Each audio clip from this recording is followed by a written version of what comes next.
Bismillahirrahmanirrahim. Assalamualaikum warahmatullahi wabarakatuh. Alhamdulillahirabbil alamin wa bihi nasta'inu ala umuri dunya waddin. Wassalatu wassalamu ala asyrafil anbiya'i wal mursalin sayyidina wa habibina wa maulana Muhammadin wa ala alihi wa sahbihi ajma'in. Amma ba'du. Jamaah salat subuh yang dirahmati Allah, puji syukur senantiasa kita panjatkan kehadirat Allah Subhanahu wa taala atas karunia dan nikmatnya, terutama nikmat iman dan Islam, nikmat sehat wal afiat, nikmat panjang umur, juga nikmat kesempatan, sehingga pada pagi hari ini kita masih melangkahkan kaki kita untuk menunaikan kewajiban kita itu salat subuh secara berjamaah dan kita lanjutkan dengan kajian. Salawat dan iring salam dan kita sejukan kepada baginda kita Nabi Muhammad sallallahu alaihi wasallam, keluarga, para sahabat serta umat Islam yang istiqamah dengan sunnah-sunnahnya, mudah-mudahan kita dapat mengamalkannya dengan harapan mendapatkan syafaat di yaumil qiyamah nanti. Amin ya rabbal alamin. Jamaah salat subuh yang Allah, kita akan lanjutkan kajian kita yaitu pembacaan kitab Fadhil Amal. Dan kita lanjutkan kajian ini yaitu dengan melanjutkan tema masih tentang bab salat. Pada zaman ini masih ada hamba Allah yang menghabiskan malamnya dengan sholat dan menghabiskan waktu siangnya dengan taklim dan tabligh. Maulana Abdul Wahid Al-Hawri rahmatullah alaih yang silsilah zikirnya sampai pada Syekh Mujaddid Al-Fasani Ahmad Al-Faruqi rahmatullah alaih, dia berkata, benarkah di surga tidak ada sholat? Seseorang menjawab, ya Syekh, bukankah surga itu tempat memperoleh balasan amal, bukan tempat beramal? Seraya menangis sedih, ia berucap, alangkah kecewanya bagaimana kita dapat menikmati surga tanpa sholat. Dengan sebab orang-orang seperti mereka lah dunia masih tegak. Mereka adalah orang-orang yang benar-benar sudah sampai hakikat kehidupan. Seperti itulah kehidupan yang diberkahi oleh Allah Subhanahu wa taala.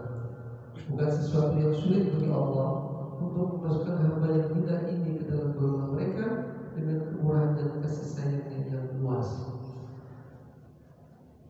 Di dalam penutupnya, Hafiz Ibnu Hajar rahmatullah alaih menulis dalam kitab Al-Munabihat bahwa baginda Nabi sallallahu alaihi wasallam bersabda, ada 3 hal di dunia ini yang aku cintai: kewangian, wanita, dan sejuknya mataku ada di dalam sholat. Saat itu ada beberapa orang sahabat yang duduk di dekat beliau. Di antaranya Sayyidina Abu Bakar, Sayyidina Umar, Sayyidina Utsman, dan Sayyidina Ali radhiyallahu anhu. Sayyidina Abu Bakar radhiyallahu anhu berkata, benar ya Rasulullah, saya juga mencintai 3 hal: memandang wajahmu, mengorbankan harta saya untukmu, dan mengawinkan putri saya denganmu. Kemudian Sayyidina Umar radhiyallahu anhu berkata, benar, dan saya juga mencintai 3 hal: menegakkan yang hak, mencegah kemungkaran, dan menaikkan pakaian pusat. Lalu Sayyidina Utsman radhiyallahu anhu berkata, benar ya Rasulullah, dan saya juga mencintai 3 hal: memberi makan orang lapar, memberi pakaian orang yang tidak mempunyai pakaian, dan tilawah Al-Quran. Selanjutnya Sayyidina Ali radhiyallahu anhu berkata, benar ya Rasulullah, dan saya juga mencintai 3 hal: melayani tamu, berpuasa pada hari yang panas, dan memancung kepala musuh dengan pedang saya.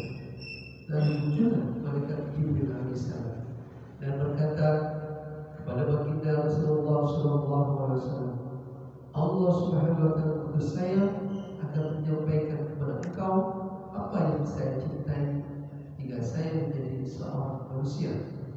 Beliau bersabda, katakanlah, sahut Jibril alaihissalam, saya juga mencintai 3 hal: menunjukkan jalan kepada orang yang sesat, mencintai ahli ibadah yang miskin, dan membantu orang yang berat tanggungannya dalam urusan keluarga. Allah Subhanahu wa taala juga mencintai 3 hal pada hamba-Nya: berkorban harta atau diri di jalan Allah, bertobat menangisi dosa-dosanya, dan bersabar dengan kemiskinan. Habib Ibnu Qayyim rahimahullah alaihi menulis dalam